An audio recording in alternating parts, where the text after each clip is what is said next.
ওং ব্রহ্ম পরম ব্রহ্ম কুল মালিক পরম দয়াল শ্রী শ্রী ঠাকুর, তোমার চরণে জানাই আমার কোটি কোটি শতকোটি প্রণাম। আজকে আমি শ্রী শ্রী পিতৃদেবের কথা, শ্রী শ্রী বদ্দার একটি লীলার কথা বলবো। খুব সুন্দর এই ঘটনাটি। পশ্চিমবঙ্গের কাকদ্বীপ নামে একটি অনুন্নত গ্রাম, সেই গ্রামের এক প্রাথমিক বিদ্যালয়ের শিক্ষক অলোকেশ মিশ্র। তখন তার মাসিক মাইনে মাত্র 4 টাকা, তাই দিয়েই কোনো রকম সংসার চলতো তার। তো তিনি এক সৎসঙ্গী দাদার যাজনে শ্রী শ্রী ঠাকুরের দীক্ষা নেয় এবং তিনি জানলেন যে শ্রী শ্রী ঠাকুর পুরুষোত্তম, তার দীক্ষা নেওয়ার মানে পূর্ব পুরুষোত্তম ও পূর্ব গুরুদের সকলের অস্তিত্ব বর্তমান পুরুষোত্তমে। জানাটা কতটা উপলব্ধির হলো, এটাই এখন প্রশ্ন। শ্রী শ্রী ঠাকুরের দীক্ষা নেবার কিছুদিন পরেই অলোকেশ দা গুরুতর অসুস্থ হয়ে পড়েন। ডাক্তাররা বলেন যে আশার আলো নেই, উল্টে আরও বলেন যে 3 মাসের বেশি তিনি কিন্তু বাঁচবেন না। প্রথম দিকে অলোকেশ দাকে ডাক্তারের জবাবের কথা না জানানো হলেও যেহেতু পাড়াগ্রাম মুখে মুখে প্রচার হতে থাকলো যে অলোকেশ দার এইরকম অবস্থা, মুহূর্তের মধ্যে ছড়িয়ে পড়ল ঘটনাটি।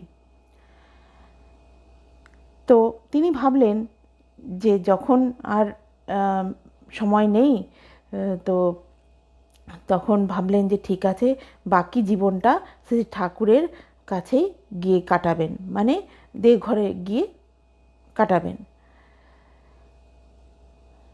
তো এই যে তিনি দীক্ষা নিয়েছিলেন ঠাকুরের, তো ঠাকুরের দীক্ষা নেবার পরই তিনি অসুস্থ হলেন।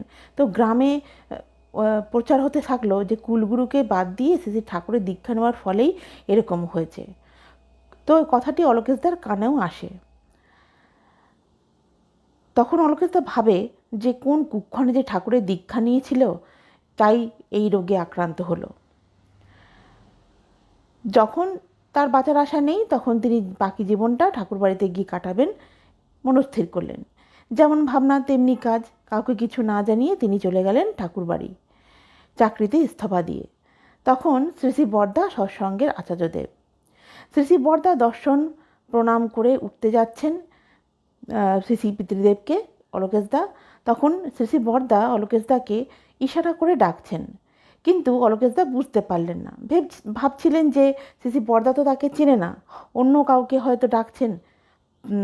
তখন পাশের একজন দাদা বললেন যে শ্রী শ্রী বর্দা আপনাকে কিন্তু ডাকছেন।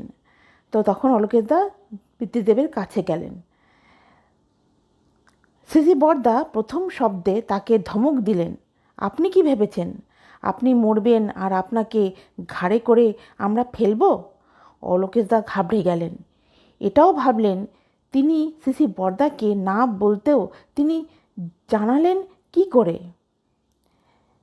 শ্রী শ্রী বর্দা কোত্থেকে জানলেন তার অসুস্থতার খবর? তো এইরকম ভাবছেন। তো শ্রী শ্রী বর্দা তখন অলোকেশদাকে বলছেন, আপনি কোথা থেকে এসেছেন? অলোকেশদা বললেন, কাকদ্বীপ। শ্রী শ্রী বর্দা বললেন, গঙ্গাসাগরের কাছে?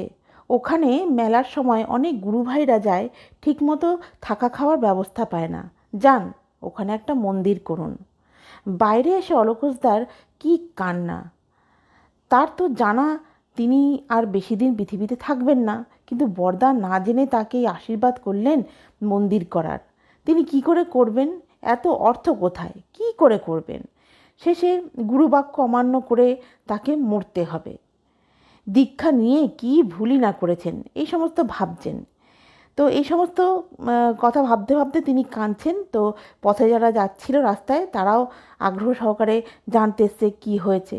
তখন অনেকে বলছে যে বর্দার না বুঝেই বোধহয় অলোকেশদাকে এরকম বলে দিয়েছে। আবার এক শ্রেণীর লোক বলছে, তার মানে আপনার কাজ তো হয়েই আছে, আপনি খালি লেগে যান, এর মধ্যে হয়তো মঙ্গল লুকিয়ে আছে। তো এই নেগেটিভ পজিটিভ বহু কথাই তিনি শুনলেন। তো এই যে কথাটা তিনি বলেছিলেন শ্রী শ্রী পিতৃদেব, যে মন্দির গড়ার কথা, তো অলোকেশদা মুখে মুখে এটা সবাই জেনে গেল। মুহূর্তের মধ্যে যখন তিনি কাঁদছিলেন, সবাই অলোকেশদার হাতে কিছু অর্ঘ্য গুজে দিয়ে যাচ্ছিল রাস্তার মধ্যেই। তো কয়েক ঘন্টার মধ্যে যেটুকু অর্ঘ্য সংগ্রহ হয়েছিল তাতে তার মনে হলো এই দিয়ে ঠাকুরের একটা জায়গা তিনি কিনতে পারবেন কাকদ্বীপে। অলোকেশদা ফিরে আসলেন কাকদ্বীপে, ঠাকুরের জায়গা খোঁজ করে একটা জায়গাও কিনলেন। ভাবলেন মন্দির তিনি করতে না পারলেও কোনো একদিন এই জায়গাতে মন্দির হয়তো কেউ করবে, ঠাকুরের মন্দির হবে। যথারীতি জায়গা কেনার পরে বাউন্ডারি দিতে গিয়ে বিভিন্ন মানুষের প্রশ্ন, এখানে কি হবে?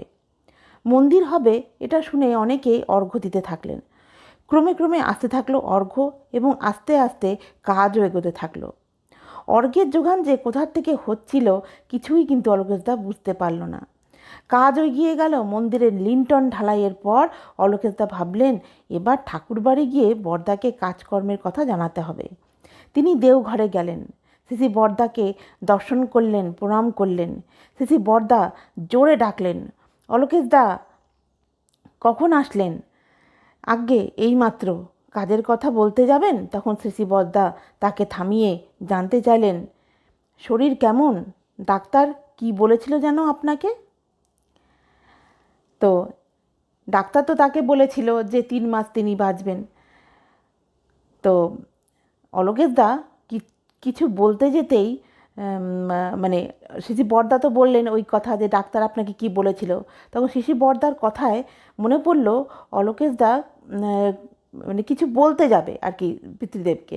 তখন ডাক্তারের সময় তো পার হয়ে গেছে। সিসি বরদা বলছেন যে ডাক্তারের সময় তো পার হয়ে গেছে, পরম পিতার কাজ করলে পরম পিতা রক্ষা করেন। ডাক্তার কি প্রাণ দিয়েছে যে প্রাণ কখন যাবে বলতে পারে? আর ভয় নেই, চুটিয়ে ঠাকুরের কাজ করুন। অলোকেশদা নতুন জীবন ফিরে পেয়ে সিসি বরদাকে প্রণাম করে বললেন, আজ্ঞে এ যাত্রায় আপনি বাঁচালেন আমায়। সিসি বরদা বললেন, বাঁচান ঠাকুর, তিনিই বাঁচিয়েছেন। মনটা দুষ্ট হলেই জানিস রোগের আথাল হয়, ওইটাকে তুই এড়িয়ে চলিস, করবি ব্যাধি জয়। সিসি ঠাকুর বলেছেন। ওই সময় ডাক্তারের কথায় আপনি রোগের বিষয়ে ভাবতে ভাবতে আরও রোগাক্রান্ত হয়ে পড়েছিলেন, পিতৃদেব অলোকেশদাকে বলছেন। আমি শুধু সেখান থেকে সরাতে এই দায়িত্ব দিয়ে ঠাকুরের ভাবনাতে তুলে ধরার চেষ্টা করেছি। আপনি সেই মতো চেষ্টা করেছেন এবং আপনি সেই চেষ্টাতে মৃত্যুকে জয় করেছেন। তথ্যসূত্র স্বস্তি সঞ্চালনা নামক পেজের সিসি বরদার লীলা নামক লেখা থেকে সংগৃহীত। খুবই সুন্দর এই আলোচনা এবং খুবই সুন্দর একটি ঘটনা যে মৃত্যুকেও জয় করা যায়।